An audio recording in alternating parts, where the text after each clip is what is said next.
Hi friends, ఎలా ఉన్నారు? కొన్ని రోజుల క్రితం FBI కొంతమంది హ్యాకర్స్ జాబితాను విడుదల చేసింది. అందులో ఒకరి పేరు హ్యాపీ హ్యాకర్. అతనికి ఆ పేరు పెట్టడానికి ముఖ్యమైన కారణం అతని ఫోటోలు ఎక్కడ చూసినా కూడా నవ్వుతూ కనిపిస్తాడు. కానీ చాలా ప్రమాదకరమైన వ్యక్తి. ఎంతో మంది ప్రముఖులకు నిద్ర లేకుండా చేశాడు.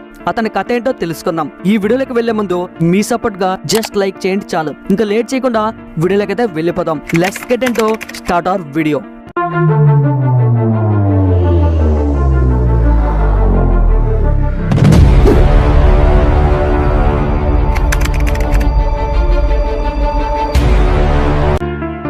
అమెరికాలోని జార్జియా పట్టణంలో ఒక ప్రముఖ బ్యాంకుకి అనేక మంది వినియోగదారులు ఒకే రకమైన ఫిర్యాదు చేశారు. తమ అకౌంట్లో డబ్బులు తీయకుండానే మాయమైపోతున్నాయి అన్నది ఆ ఫిర్యాదు సారాంశం.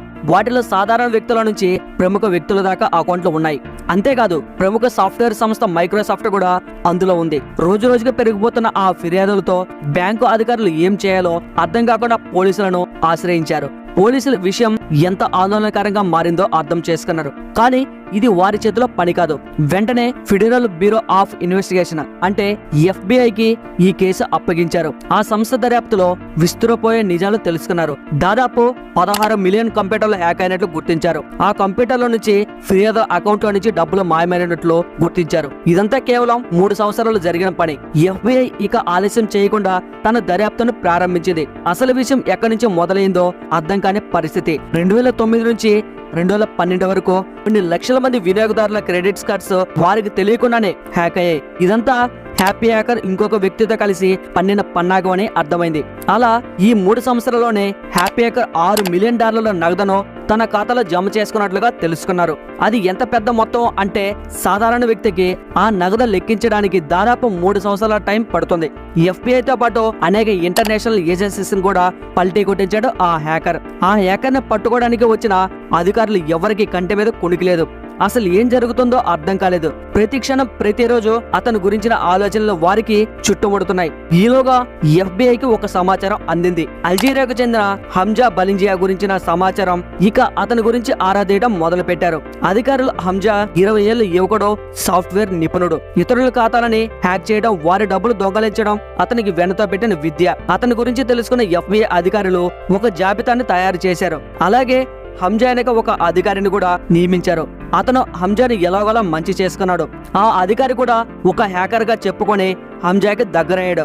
హంజా ఎలా ఇతరుల వ్యక్తుల క్రెడిట్ కార్డుల వివరాలు తెలుసుకుంటున్నాడు, నగదు ఎలా బదిలీ చేసుకుంటున్నాడు తెలుసుకున్నాడు.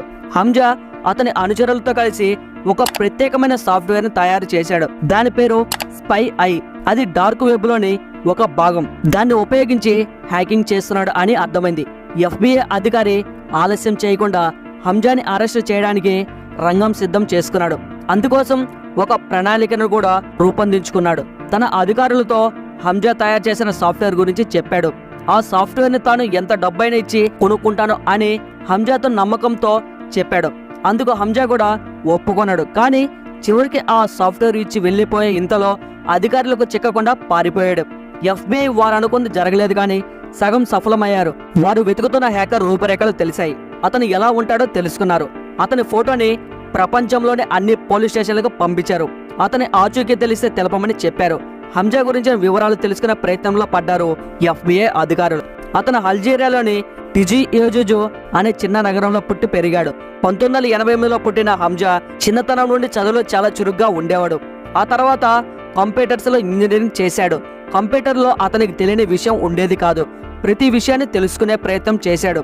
ఒక ఆట వస్తువుల కంప్యూటర్ని మార్చుకున్నాడు. మొదట్లో కేవలం జనాలు భయపెట్టడం కోసం హ్యాకింగ్ చేసేవాడు. ఆ తర్వాత బ్యాంక్ అకౌంట్లో నుంచి డబ్బులు ఎలా తీసుకోవాలి, ఆ మార్గాలు ఏమిటో హ్యాకింగ్ ద్వారా తెలుసుకున్నాడు. ఇతరుల పాస్వర్డ్ ఎంత క్లిష్టమైనా సరే అతనికి తెలుసుకోవడం చిటికలో పని. అతడిలాగే రష్యాలో మరొక హ్యాకర్ అలెగ్జాండర్ పినన్ కూడా వయసులో చిన్నవాడు, కానీ హ్యాకింగ్ లో దిట్ట. వీరిద్దరు హ్యాకింగ్ తోనే స్నేహితులు అయ్యారు. కలిసి బ్యాంకింగ్ వ్యవస్థను చిన్నాభిన్నం చేశారు. వినియోగదారుల అకౌంట్ల నుంచి డబ్బు మాయం చేశారు. FBI అధికారులు అంచనా ప్రకారం హంజా ఉపయోగించిన స్పై ఐ సాఫ్ట్వేర్ అలెగ్జాండర్ తయారు చేసింది. ఆ సాఫ్ట్వేర్ ని అప్డేట్ చేసే క్రమంలో అలెగ్జాండర్ హంజాని కలిశాడు. ఇద్దరి ఆలోచన ఒకటే, ఆచరణ ఒకటే. దాంతో ఇద్దరు కలిసి దొంగతనాలు చేయడం మొదలు పెట్టారు. వినియోగదారుల కంప్యూటర్లోకి వైరస్ ని పంపి దాని ద్వారా హ్యాకింగ్ చేశారు. అలా 3 సంవత్సరాలు కలిసి దొంగతనాలు చేశారు. 2012లో వారి ఆగడాలకు ఆటంకం ఎదురైంది. 2012లో హంజా తన భార్యతో కలిసి హనీమూన్కి మలేషియాకి వెళ్ళాడు. అక్కడి నుంచి కైరో వెళ్లాలని అతని ప్రయత్నం. హంజా చాలా తెలివైనవాడు. అతని ఫోన్ ఒక్కరోజు కంటే ఎక్కువ వినియోగించడు. ప్రతిరోజు నెంబర్ మారుస్తూనే ఉండేవాడు. అందుకే అతన్ని పట్టుకోవడం తలకు మించిన భారమైంది FBI అధికారుల్ని తప్పుదోవ పట్టించడానికి హంజా శాటిలైట్ ఫోన్ మాత్రమే వినియోగించేవాడు. మలేషియా నుంచి విమానం మళ్ళీ కైరో వెళ్ళడానికి థాయిలాండ్లో విమానం ఎక్కారు. ఆ సమయంలో ఇంటర్పోల్ అధికారులు హంజాని గుర్తుపట్టారు. అతని భార్యని ఎయిర్పోర్ట్లోనే ఆపేశారు.